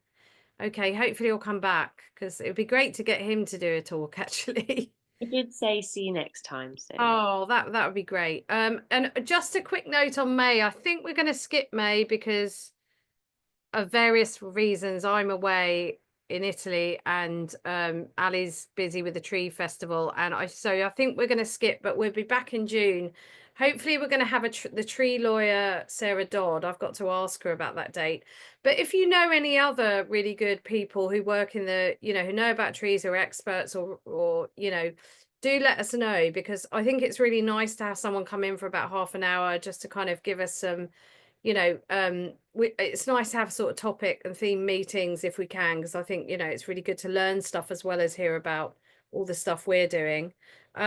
So I think we're going to have a vote on, so I'm just going to share. We've decided on some committee members for Canopy. We're just a small committee at the moment, and this is the list. And so it's joint chairs and myself and Ali. Vice chair is Vasily from the Bristol Tree Forum. Joint secretary is Christine from Stag, the Sheffield Tree Group, who's here obviously, and Ali again. You just can't, you're just a sucker for more work, Ali. Oh, I'm going to be doing the minutes anyway, I might as well. And then treasurer John from the Bristol Tree Forum is here obviously as well.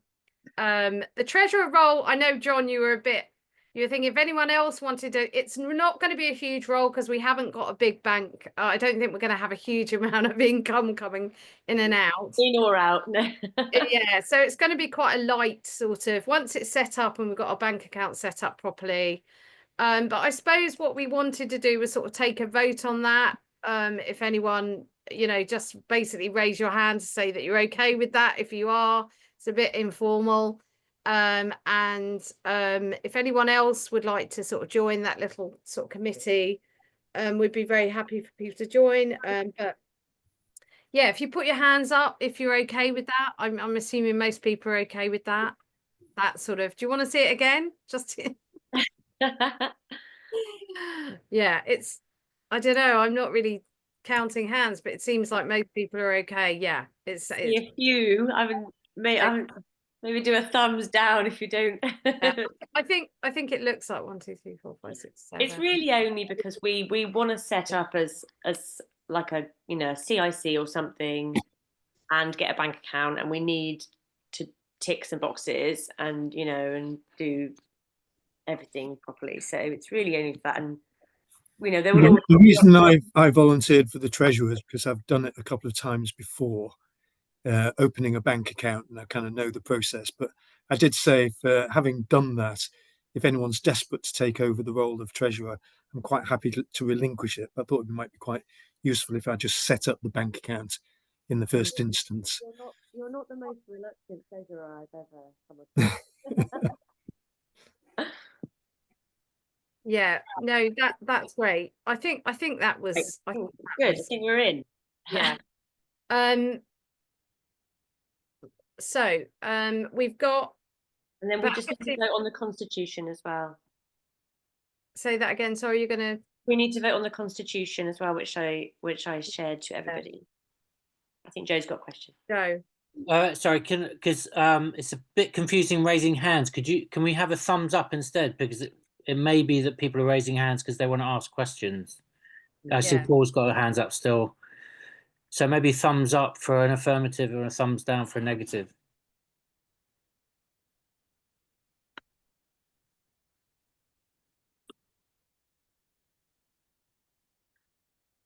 Great thumbs up, Sandra. That was lots.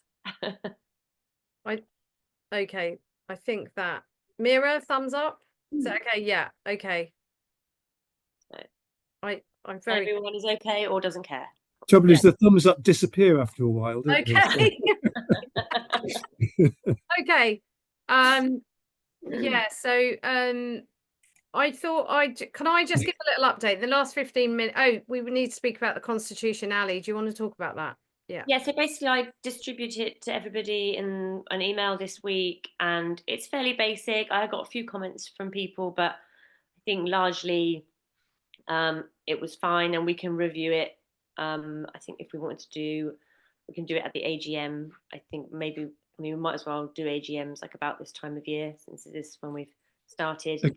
Yeah, again, this really is just we need a constitution to be able to open a bank account. And I think, am I right in saying, Ali, that this was mostly based on the Bristol Tree Forum one?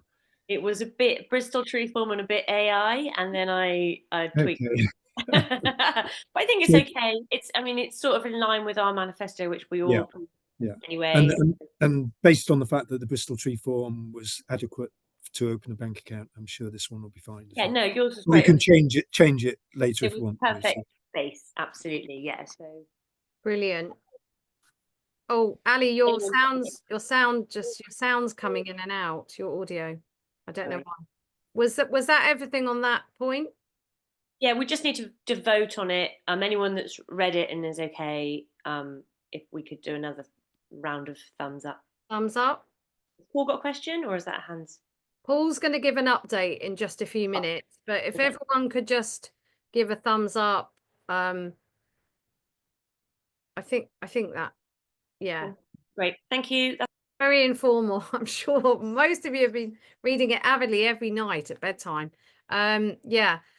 Paul, please come in and give us an update. That'd be great.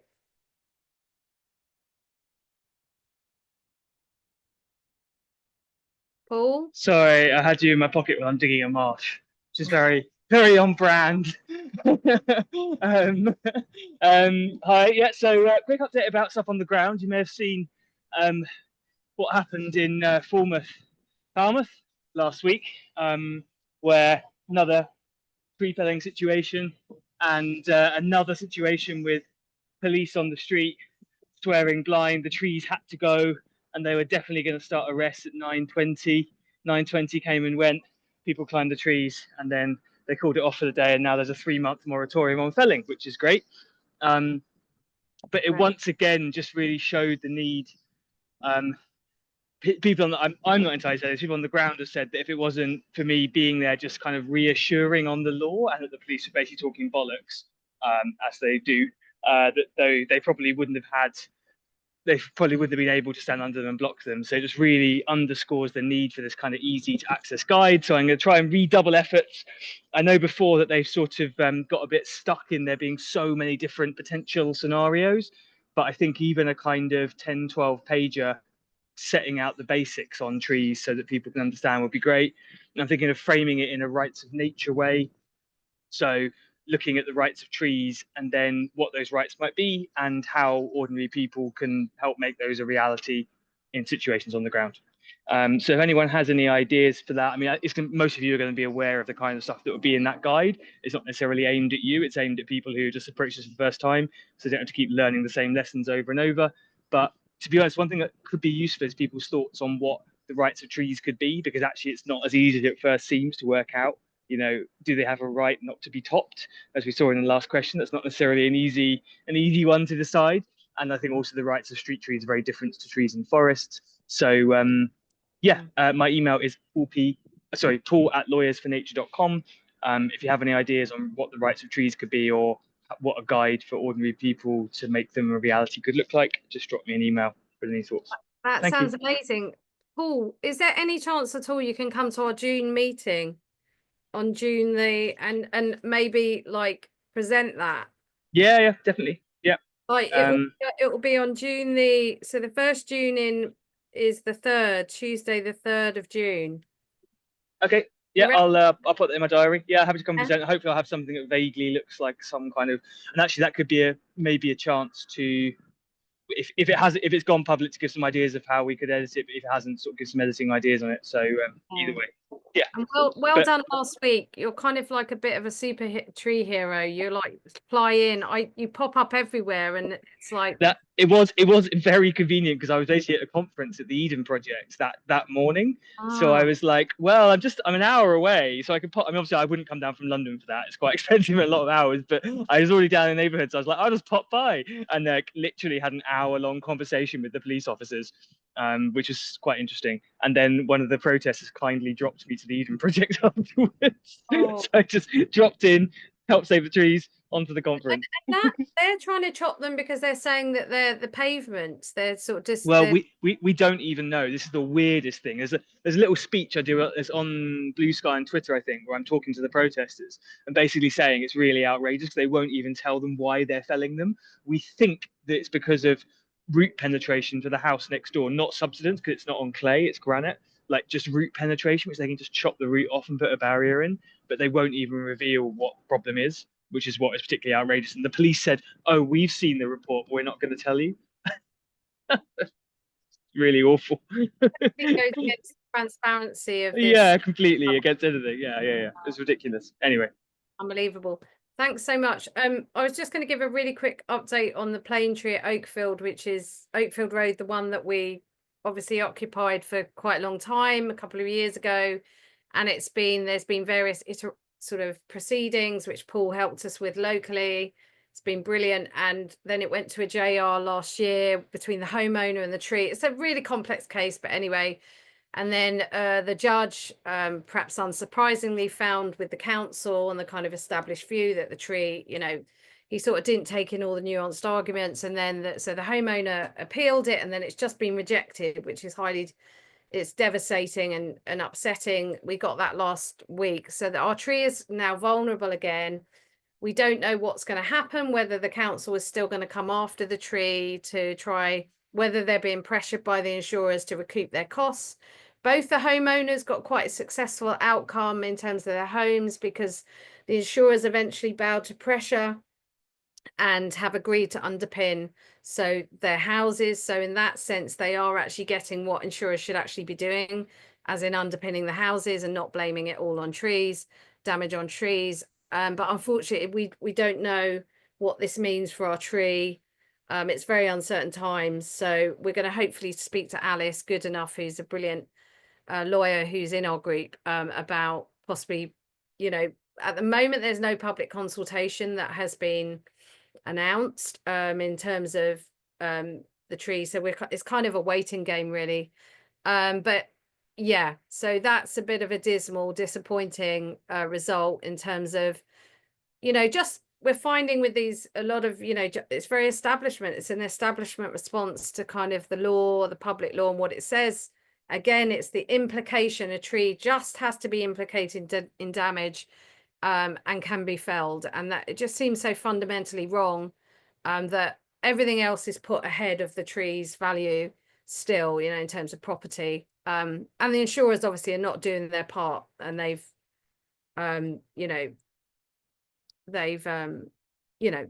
worked hard to establish the precedent, which most people just point to still.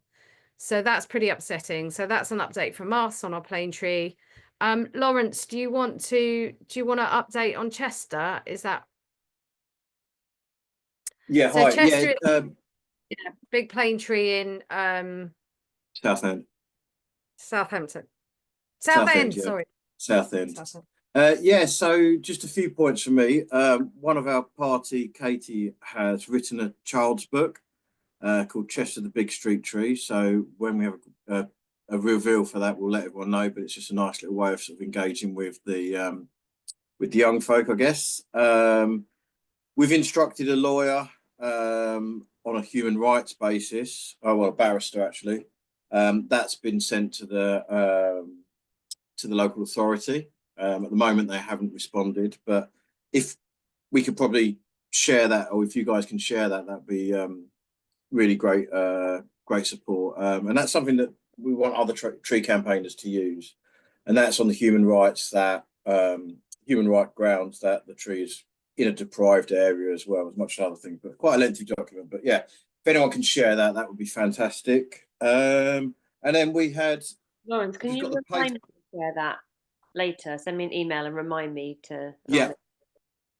I don't know if this is going to show up, but our group's been in the. Pull it back a bit. It's a bit out of focus, I think. I think it's because you've got a blurred background. Oh, I've got a blurred background, but yeah, we've got a double page spread in Essential Arb. Again, I can send you the link. I think I might have done it already. Just about our campaign and that sort of targeting different guys in the industry to just to be aware of mature street trees, really. Great. Right. Did you give the council a deadline for a response? Yeah, we have, and we've followed it up with a sort of informal letter from our group, and I think we've secured some pro bono funding from a solicitor who will act and kind of bridge the gap and say that we need, we needed to respond to this. But yeah, that's the problem. They haven't responded. They kind of stonewalled it, but yeah, that's from us. Thanks. Thanks very much. We were in the Canary this week as well, which was slightly I forgot the Canary was so like anti-Labour, but anyway, it's fine. It was an interesting piece. I think with journalists, often you've got to remember when you speak to journalists, they really don't think about what you were like at the beginning of knowing about tree stuff and how little you knew, and obviously it's sometimes quite complicated in stuff that so often things are just misperceived or incorrect, and there was quite a lot of editing that I had to kind of and the corrections before. So just be aware of that when you speak to the press, that they often don't know much about trees at all. It's worrying, isn't it, when you're in the paper and it makes you realise how wrong all articles probably are. Oh my God, it's unbelievable. It's unbelievable how wrong they get these things. They exaggerate figures and but yeah, it was good to get coverage. It may backfire on us with the council, but let's see. I think anyway, it's been a great session. Thanks for everyone coming along. I think we well deserve to go and have a bit of food if we haven't, and appreciate everyone coming along. Do stay in touch. We probably are going to miss the May meeting, but we'll be back in June with Paul's amazing. We're going to hold him to this. He's going to present something on it sounds like a brilliant guide for all these campaign groups, and the rights of trees, which I just love. It's a fantastic philosophy and idea and approach, and I wish all our tree departments would plug again if you want that. Any ideas for rights of trees, please ping them over. Yes, so if you've got any ideas, cooperative effort, we can pool ideas, we can share with Paul, we can pool ideas, and we can share. I sound a bit like Trump at the moment. I don't know, I must be quite tired. Ali, you take over. Come on. I was just going to say, I know at the last meeting, I did promise to get the tree campaigners flowchart thing done, and I failed at that, but I will do it before the next one, and it will tie in quite nicely with Paul's thing as well, and maybe we can work together on that, because they're similar. They're not but similar. I think that would help Paul, like, to feed that, to give, so maybe we can like sort of both have, so the deadlines are kind of something that could help. It's in the Google Doc, isn't it? So we can that would be really helpful to work together on that, and also having a deadline is great for me. I don't know about you. Yeah, I can't do anything with that deadline. Yeah, so the deadline is early June. That's it. Is everyone in this group neurodivergent as well? Just what's going on? Deadlines needed. Yeah, I'm sure there are quite a few of us. I'm not sure about me. I've probably just got general being bonkers. It's either neurodivergent or perimenopausal. Yeah, I think that's it. I think, definitely. I think, that is it. Perimenopause. But listen, on that note, lovely to see everyone. It's been great, and we'll send the recording out, and do share with other people in your groups, so they can watch it. It's a good bit of evening watching there, just like while you're in bed, cup of tea. And we will send out the meeting notes as soon as they're done. And if you've got any great ideas, do feed them to Paul, and we'll share his email as well on the at some point soon. I hope you've written it. Brilliant. Good. Okay, thanks everyone. Tree strength to everyone, and see you soon. Okay, take care. Thank Bye. you.